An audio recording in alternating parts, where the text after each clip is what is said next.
The next speaker is a PhD student from Laboratory of Microbiology, Tamarit, and he will bring us back to 2 billion years ago. Hello everybody, I'm Tamarit. I'm a postdoc with Thijs and Tim at the Laboratory of Microbiology Group. Both of us, Thijs and I, moved to Wageningen only about a year ago, so I'm very happy to be here and actually hear about the very nice research that goes on at this university, so thanks a lot to the organizers for that.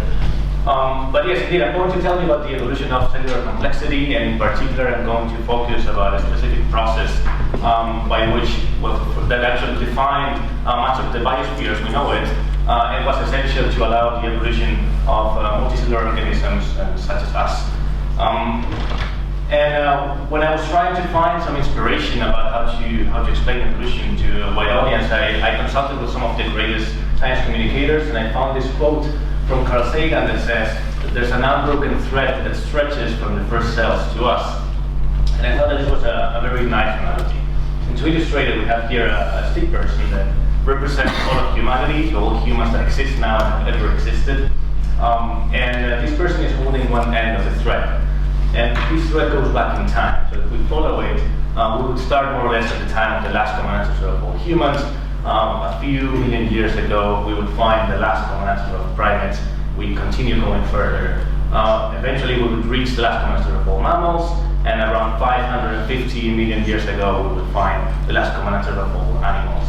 But this is still not the end of the journey. We're going back further, and now 2-point-something billion years ago, we would find the last common ancestor of all organisms with nucleated cells that we collectively call eukaryotes. And even much further in time, we would find finally the last common ancestor of all living beings. So this is an ancestor that we have in common with the tiniest bacteria. And of course, eventually we would reach the first cells. So this was a very long expedition, and it really puts into perspective how long we and our ancestors and our relatives have been on Earth. But of course, this is a journey that we could have done with any other species that exist on Earth, right?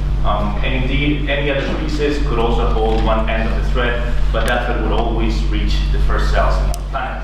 And indeed, these threads would interweave and they would merge, and together they would form what we know as the tree of life. So this tree of life, it tells a lot of stories, and it holds all of the diversity that we know. When we look at it, of course, here I drew humans in the top right corner, but they could be in any place in the tree of life. This was just for effect. But indeed, if we try to analyze a little bit the diversity that we know, we map it to this tree, we would find that all of the diversity that we can see with the naked eye falls into very small groups. It would be a very small fraction of the tree of life. Indeed, here in orange, we have animals, including, of course, humans, mammals, vertebrates, but also insects, jellyfish. Here in yellow, we have fungi, and in green, we have plants and algae.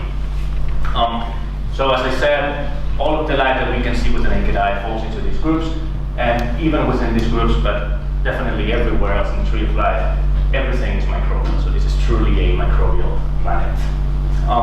So when we try to classify the rest of the life, or all life, into big groups, of course, using these traditional small groups is not so useful. So we normally use what we call the 3 domains. So here in pink, you can see organisms with nucleated cells, that we call eukaryotes. In yellow, we see archaea, and in blue, we have bacteria. And these 3 domains represent everything that we know up until now. As I said before, this tree can tell a lot of very interesting stories about transitions from different states. But one of the most interesting transitions to me is definitely the one represented by these 3 domains. So we know now that eukaryotes originated from a fusion between an archaeon and a bacterium. The bacterium formed the mitochondria, and an archaeon formed basically most of the rest of the cell.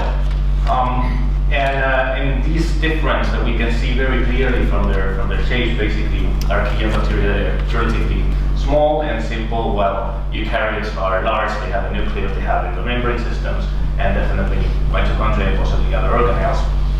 So this is one transition that is extremely interesting to study. But of course, information about this kind of transitions is very hard to obtain, and the identity of the members that form eukaryotes was quite unclear until very recently.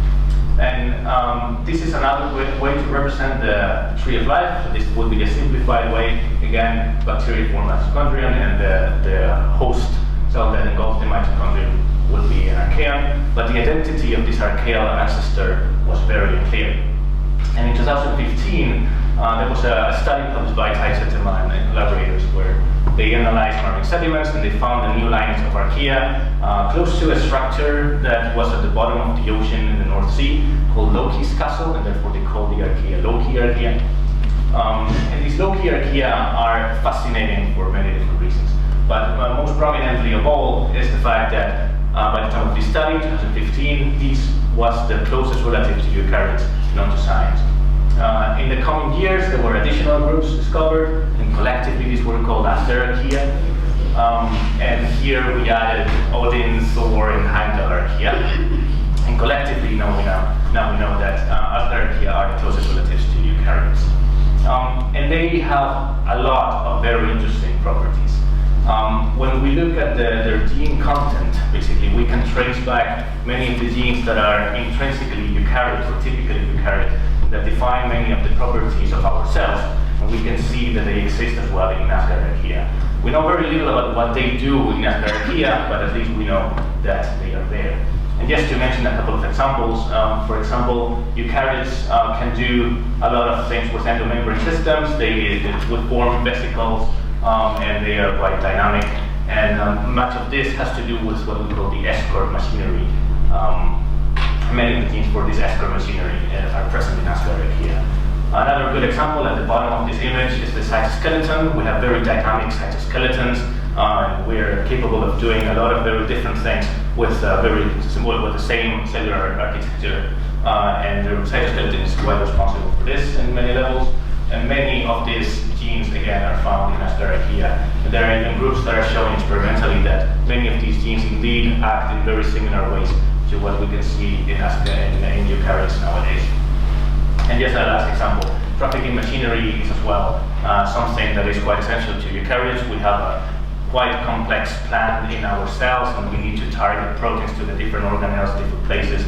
And for this, we need trafficking machinery, and many of these genes, again, are found in Asterarchaea. So there's a lot of our intrinsically eukaryotic genes that we can trace back and start understanding where our cellular complexity comes from. So this is definitely the kind of research that we're trying to do in the Wageningen lab. And we have, at the moment, several research lines, and we're definitely going to put a lot of effort into understanding Asterarchaea as one of the main central study lines in the group. One of the things that we're doing is to try to encompass all of the biological diversity that we can find in Asterarchaea in the planet. And as I said before, by 2017 there were 4 groups. We have discovered that there's at least 3 more that we now call Idun, Hel, and Freyarchaea. And of course, most of this is based on genomes that we trace back from marine sediments. It's very difficult to work with these genomes. Most of it is incomplete, fractionated. We're also putting a lot of effort into getting better genomes.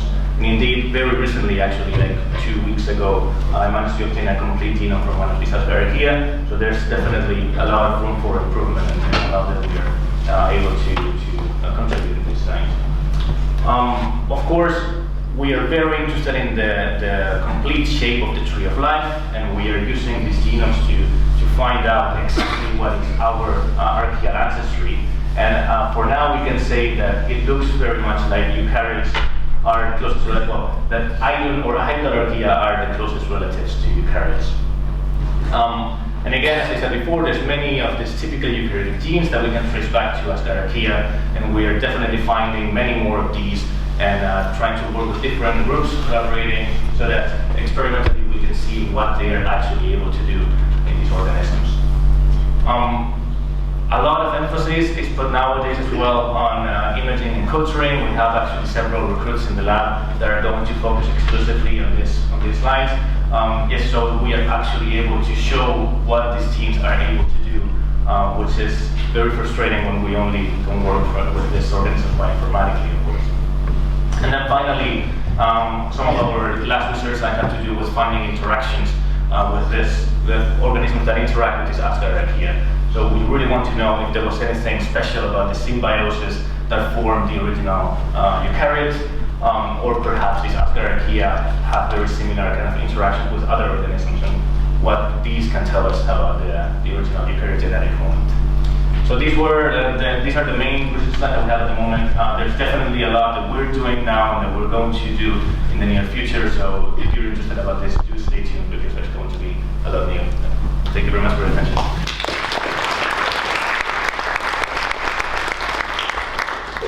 Thank you, Daniel. Question in the back.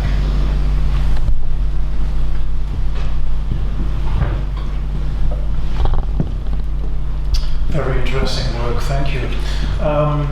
The question that I have, eukaryotic cell membranes are composed of phospholipids, while archaea have totally different cell membrane. How is that in your archaea? What kind of linkages do we have? Do we have ether linkages or esters, just like our phospholipids? That is indeed a very interesting point. And originally, it really seemed that Aspergillus were able to do both kinds of lipids.